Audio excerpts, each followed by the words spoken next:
روتے اور فرماتے آج لوگوں خوب رو لو، رسول اللہ صلی اللہ علیہ وسلم کا محبوب دنیا سے چلا گیا۔ اس طرح رسول گرامی وقار صلی اللہ تعالی وسلم کی ایک اور پیشن گوئی نبی علیہ الصلوۃ والسلام نے فرمایا تھا، فاطمہ کے گھر تشریف لے گئے اور فرمایا میرے بچے کو دکھانا، تم نے اس کا کیا نام رکھا ہے؟ حضرت فاطمہ نے جواب دیا حرب۔ حضرت علی رضی اللہ تعالیٰ عنہ سے پوچھا بھی تھا کہ اے امیر المومنین، اگر آپ ہم سے روپوش ہو جائیں، چھپ جائیں، اور خدا نہ کرے کہ ایسا ہو تو کیا ہم حضرت حسن سے بیعت کر لیں؟ امام حسن رضی اللہ تعالیٰ عنہ کے اس قدم سے، اس صلح سے، اس تمام دشمنی کا، خصومت کا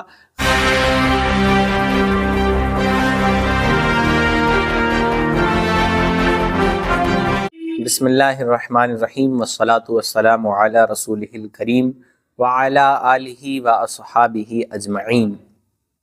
حسن مجتبی سید الاسقیاء، حسن مجتبی سید الاسقیاء، راکب دوش عزت پہ لاکھوں سلام، راکب دوش عزت پہ لاکھوں سلام۔ ناظرین کرام، میں آپ کا میزبان محمد انس قادری، آپ دیکھ رہے ہیں دستک سلام، سیریز ہے خلفائے راشدین کے حالات زندگی سے متعلق۔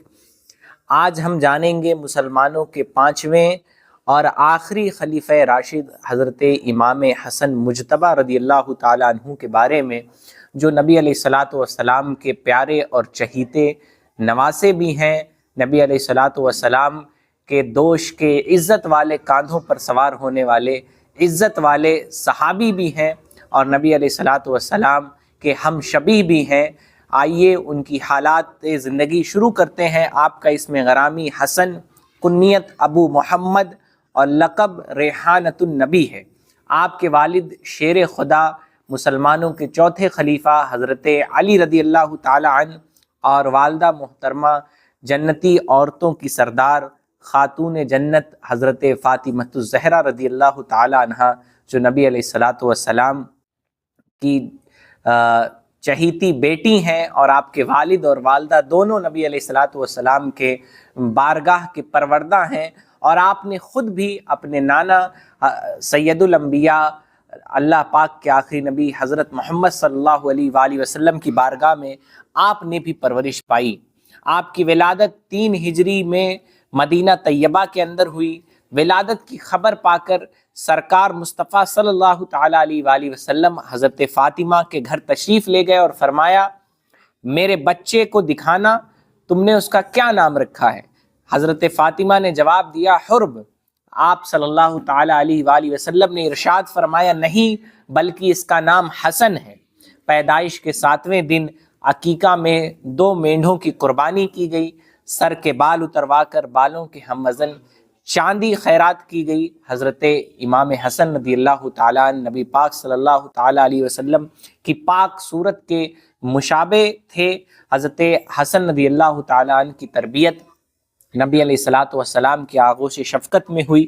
نبی علیہ السلام آپ کو بے حد عزیز رکھتے، کبھی اپنے گود میں لیتے، کبھی کاندھوں پہ بٹھاتے، کبھی انگلیاں پکڑ کر ساتھ چلتے۔ حضرت حسن بھی، امام حسن رضی اللہ تعالیٰ عنہ بھی پیارے آقا نبی رحمت صلی اللہ علیہ وآلہ وسلم کے ساتھ اس قدر مانوس تھے کہ جب آپ نماز کی حالت میں ہوتے تو کبھی آپ کی پشت مبارک پر سوار ہو جاتے، کبھی حالت رکوع میں پیروں کے درمیان تشریف لے آتے، اور کبھی یہ تمام طفلانہ حرکتیں دیکھ کر نبی علیہ الصلوۃ والسلام نے کبھی ان کو جھڑکا نہیں، کبھی ان کو ڈانٹا نہیں، بلکہ آپ تبسم فرمایا کرتے، مسکراتے، اور آپ کی ان طفلانہ حرکتوں کو بڑی اعلیٰ ظرفی کے ساتھ آپ ان پہ شفقت فرماتے۔ بہرحال 8 سال کی عمر میں رسول گرامی وقار صلی اللہ تعالیٰ علیہ وآلہ وسلم کا ظاہری سایہ آپ سے دور ہو گیا۔ 6 ماہ کے بعد آپ کی والدہ خاتون جنت حضرت سیدہ فاطمہ الزہرا رضی اللہ تعالیٰ عنہا بھی وصال فرما گئیں۔ حضرت ابوبکر صدیق رضی اللہ تعالیٰ عنہ کا دور آیا، اس کے بعد حضرت عمر فاروق اعظم رضی اللہ تعالیٰ عنہ کا دور آیا، دور خلافت آیا۔ دونوں نے ان کے ساتھ اپنے بچوں کی طرح بلکہ ان سے بھی زیادہ ان پر مہربانی کی، شفقتیں کی، بڑی محبتوں سے نوازا۔ ان کے ساتھ پیار کا برتاؤ کیا، ان کو رعایتیں دی۔ حضرت عثمان غنی رضی اللہ تعالیٰ عنہ نے بھی شیخین کے نقش قدم پہ چلتے ہوئے اہل بیت اطہار کے تمام افراد کے ساتھ، بالخصوص امام حسن رضی اللہ تعالیٰ عنہ کے ساتھ بڑا ہی شفقتانہ سلوک کیا۔ عہد عثمانی میں حضرت عثمان غنی رضی اللہ تعالیٰ عنہ کے دور میں امام حسن رضی اللہ تعالیٰ عنہ نے عملی زندگی میں قدم رکھا۔ طبرستان کے جہاد میں سعید بن عاص کی زیر قیادت آپ شریک ہوئے اور بڑی شجاعت اور بہادری کے ساتھ اپنی شجاعت کا لوہا منوایا۔ جب حضرت عثمان غنی رضی اللہ تعالیٰ عنہ کے دور خلافت میں سبائی اور بلوائی تحریک کا فتنہ عروج پر چڑھ گیا اور ان لوگوں نے خلیفۃ المسلمین حضرت سیدنا عثمان غنی رضی اللہ تعالیٰ عنہ کے گھر کا محاصرہ کر لیا، گھیر لیا، تو حضرت امام حسن کے والد حضرت علی رضی اللہ تعالیٰ عنہ نے حضرت عثمان غنی رضی اللہ تعالیٰ عنہ کے گھر کی حفاظت کے لیے امام حسن رضی اللہ تعالیٰ عنہ اور امام حسین رضی اللہ تعالیٰ عنہ کو بھیجا، اور آپ بڑی ہی شجاعت اور بہادری کے ساتھ خلیفۃ المسلمین حضرت عثمان غنی رضی اللہ تعالیٰ عنہ کے دروازے پر پہرا دیتے رہے، لیکن بلوائیوں نے دھوکے سے گھر کی پشت سے، پچھلے حصے سے گھر میں جا کر حضرت عثمان غنی رضی اللہ تعالیٰ عنہ کو شہید کر دیا۔ بہرحال اس کے بعد آپ کے والد حضرت علی رضی اللہ تعالیٰ عنہ کا دور خلافت آیا۔ اس کے بعد 40 ہجری میں ابن ملجم نامی خارجی کی تلوار سے کوفہ کی جامع مسجد میں حضرت علی رضی اللہ تعالیٰ عنہ شدید مجروح ہوئے، اور جب لوگوں کو اس بات کی توقع نہ رہی کہ حضرت علی رضی اللہ تعالیٰ عنہ مزید باحیات رہیں گے تو جانشینی کا مسئلہ ان کے سامنے تھا۔ لوگوں نے حضرت علی رضی اللہ تعالیٰ عنہ سے پوچھا بھی تھا کہ اے امیر المومنین، اگر آپ ہم سے روپوش ہو جائیں، چھپ جائیں، اور خدا نہ کرے کہ ایسا ہو، تو کیا ہم حضرت حسن سے بیعت کر لیں، ان کو اپنا امیر متعین کر لیں؟ حضرت علی رضی اللہ تعالیٰ عنہ نے جواب دیا، نہ میں تمہیں اس کا حکم دیتا ہوں نہ اس سے روکتا ہوں، تم لوگ زیادہ مناسب جو سمجھو وہ کر سکتے ہو۔ پھر حضرت علی رضی اللہ تعالیٰ عنہ نے اسی بات کو دہرایا۔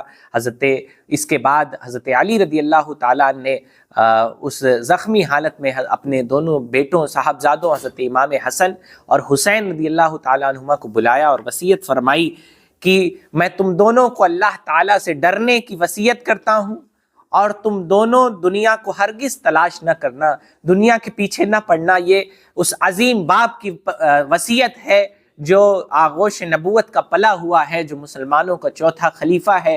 ہر بیٹے کو چاہیے، ہر مسلمان کو چاہیے کہ ان وصیتوں کو غور سے سنے اور اس پہ عمل کرے۔ فرمایا کہ تم دونوں دنیا کی ہرگز تلاش نہ کرنا، خواہ دنیا تمہیں کیوں نہ چاہے، اگرچہ دنیا تمہارے پیچھے آئے، دنیا کے پیچھے نہ جانا، اور جو چیز تم سے ہٹا دی جائے اس پہ رونا نہیں، ہمیشہ حق بات کہنا، یتیموں پر رحم کرنا، پریشان حالوں کی مدد کرنا، آخرت کی تیاری میں مصروف رہنا، ہمیشہ ظالم کے دشمن اور مظلوم کے حامی رہنا، یعنی ظالم کے خلاف رہنا اور مظلوم کے مددگار رہنا۔ اس کے بعد فرمایا اور کتاب اللہ کے احکامات پر عمل کرنا، یعنی اللہ تعالیٰ کی کتاب کے جو حکم ہیں ان پر عمل کرنا، اللہ کے دین میں کسی ملامت کرنے والے کی ملامت سے نہ گھبرانا۔ فرمایا ہو سکتا ہے کہ تمہیں دین پر عمل کرنے کے عوض برا بھلا کہا جائے، لیکن تم کسی برا کہنے والے کے برا کہنے کی، برا کہلانے کی پرواہ نہ کرنا، اپنے دین پر عمل کیے جانا۔ بہرحال حضرت علی رضی اللہ تعالیٰ عنہ نے مسئلہ خلافت کو جمہوری رائے پر چھوڑ دیا کہ مسلمان جسے چاہیں اسے اپنا خلیفہ بنا لے، لیکن خلافت کے لیے آپ کے حامیوں کی نظر حضرت امام حسن رضی اللہ تعالیٰ عنہ پر ہی ٹکی، اور حضرت علی رضی اللہ تعالیٰ عنہ کے وصال کے بعد حضرت حسن کے دست حق پرست پر لوگوں نے بیعت کی۔ سب سے پہلے حضرت قیس بن سعد انصاری رضی اللہ تعالیٰ عنہ نے بیعت کی، بیعت کے لیے ہاتھ بڑھایا اور فرمایا آپ اپنا ہاتھ بڑھائیے کتاب اللہ اور سنت رسول اور ملحدین سے جنگ کی شرط پر۔ امام حسین رضی اللہ تعالیٰ عنہ نے فرمایا خدا کی کتاب اور نبی علیہ الصلوۃ والسلام کی سنت پر بیعت کرو، یہی دونوں شرطیں ساری شرطوں کو شامل ہیں، یعنی اسی میں تمام احکامات آ جاتے ہیں۔ اس کے بعد تمام حاضرین نے بیعت کر لی۔ اثناء بیعت میں حضرت حسن لوگوں کو خطاب کرتے جاتے اور فرماتے تم لوگ میرے کہے کو سنتے رہنا، میری اطاعت کرنا، جس سے میں صلح کروں اس سے تم بھی صلح کرو، اور جس سے میں جنگ کروں تم بھی اس سے لڑنا۔ مسلمانوں کو آج بھی امام حسن رضی اللہ تعالیٰ عنہ کا یہ پیغام یاد کرنے کی ضرورت ہے، اور وہ اہل تشیع حضرات جو صحابی رسول حضرت امیر معاویہ رضی اللہ تعالیٰ عنہ پہ طعن و تشنیع کرتے ہیں تو یاد رکھیں امام حسن نے ان سے صلح کی ہے۔ ہم تو امام حسن کے حقیقی پیروکار ہیں، حقیقی طور پر ماننے والے ہیں، ہم امام حسن کے قول کو مانتے ہیں۔ امام حسن نے فرمایا میں جس سے صلح کروں تم بھی اس سے صلح کرنا، میں جس سے جنگ کروں تم بھی اس سے جنگ کرنا۔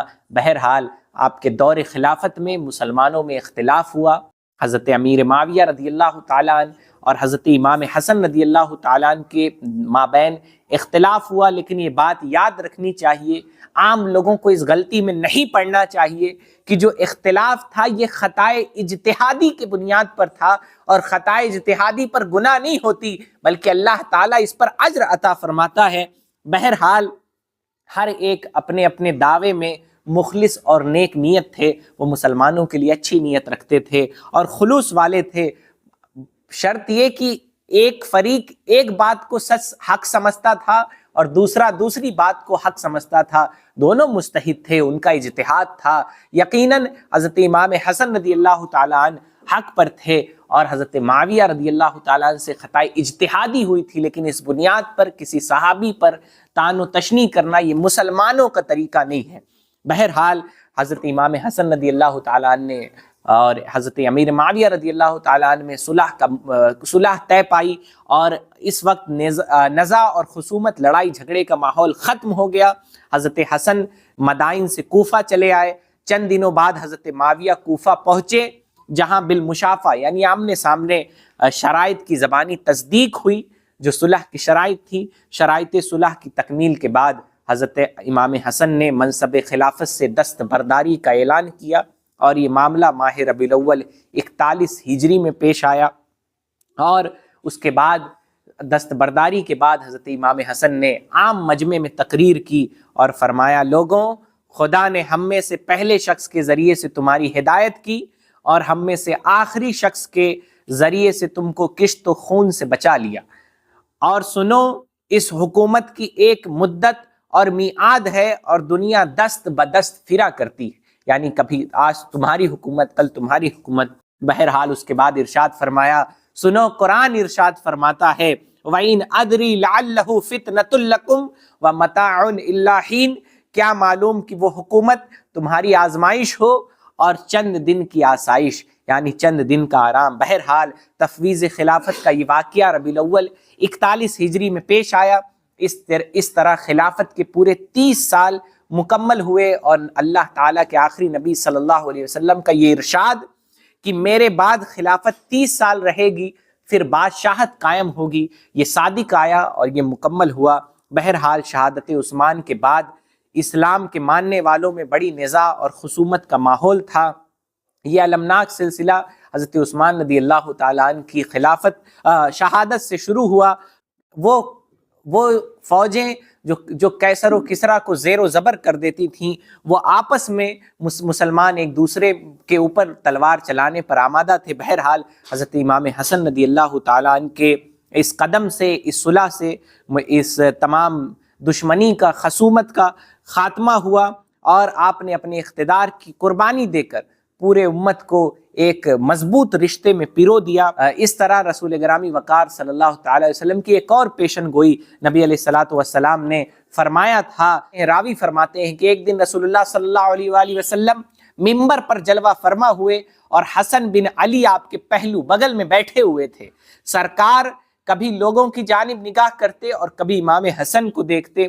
پھر نبی علیہ الصلوۃ والسلام نے ارشاد فرمایا، اے لوگوں، اللہ تبارک و تعالی اس کے ذریعے یعنی امام حسن کے ذریعے مسلمانوں کے دو عظیم گروہوں کے درمیان صلح کرائے گا۔ اور نبی آخر الزماں صلی اللہ تعالی علیہ وآلہ وسلم کا پیغام فرمانا یقیناً حق ہے، اور یہ صادق آیا۔ امام حسین رضی اللہ تعالیٰ عنہ نے 41 ہجری میں مسلمانوں کے دو عظیم گروہوں میں صلح کرائی۔ اس صلح سے عالم اسلام میں خوشیاں منائی گئیں۔ تفویض خلافت کے بعد سیدنا امام حسن رضی اللہ تعالیٰ عنہ اپنے گھر والوں کے ساتھ کوفہ سے مدینہ تشریف لائے اور نبی علیہ الصلوۃ والسلام کے پڑوس میں اقامت گزی ہوئے رہنے لگے، حکومت و سیاست کے معاملات سے آپ الگ ہو گئے اور اللہ تعالیٰ کے ذکر میں اور آخرت کی فکر میں آپ اپنی زندگی بسر کرنے لگے۔ لیکن اس صلح سے ان کے ہوا خواہوں چند لوگوں کو برا لگا تھا، زخم پہنچا تھا۔ وہ لوگ اس بنا پر جب آپ ان کے محلوں سے گزرتے تو وہ لوگ آپ کو کہتے یا عار المؤمنین کہہ کر خطاب فرماتے۔ حضرت امام حسن رضی اللہ تعالیٰ عنہ حلم اور بردباری کے ساتھ ان کا جواب دیتے، العار خیر من النار، عار کا مطلب شرمندگی، اور وہ کہتے معاذ اللہ کہ مسلمانوں کو شرمندہ کرنے والے، اور امام حسن فرماتے العار خیر من النار، شرمندگی یہ جہنم کی آگ سے بہتر ہے۔ امام حسن رضی اللہ تعالیٰ عنہ نے نہ چاہا کہ ان کی خلافت کی وجہ سے مسلمانوں کا خون بہایا جائے، انہوں نے آخرت کی زندگی کو دنیا کی زندگی پر ترجیح دی اور صلح کر کے مسلمانوں میں جو خوریزی تھی اس کا خاتمہ کیا۔ بہرحال آپ کا یہ فرمانا ہمارے لیے چراغ راہ ہے کہ العار خیر من النار۔ آج دین کے کتنے مسئلے ہیں جس میں ہمیں شرمندگی محسوس ہوتی ہے، شاید ہمیں دینی لباس میں شرمندگی محسوس ہوتی ہو، شاید ہمیں دینی طریقے میں شرمندگی محسوس ہوتی ہو، لیکن یاد رکھیں شرمندگی جہنم کی آگ سے بہتر ہے۔ بہرحال آپ تقریباً 9 سال تک حضرت امام حسن رضی اللہ تعالیٰ عنہ نے کاروبار خلافت سے علیحدگی کے بعد، الگ ہونے کے بعد آپ نے پرسکون زندگی مدینہ منورہ میں بسر کی، لیکن آپ کا مبارک وجود بعض لوگوں کے، کچھ لوگوں کے دلوں میں کھٹکتا رہا، چنانچہ آپ کو زہر دے دیا گیا۔ اب اور دھیرے دھیرے آپ کے جو اعضاء تھے، قلب و جگر تھے، دل اور جگر کے، وہ ٹکڑے کٹ کٹ کر گرنے لگے۔ جب حالت زیادہ نازک ہوئی اور زندگی کی امید نہ رہی تو آپ نے حضرت امام حسین کو بلایا، ان سے یہ واقعہ بیان کیا۔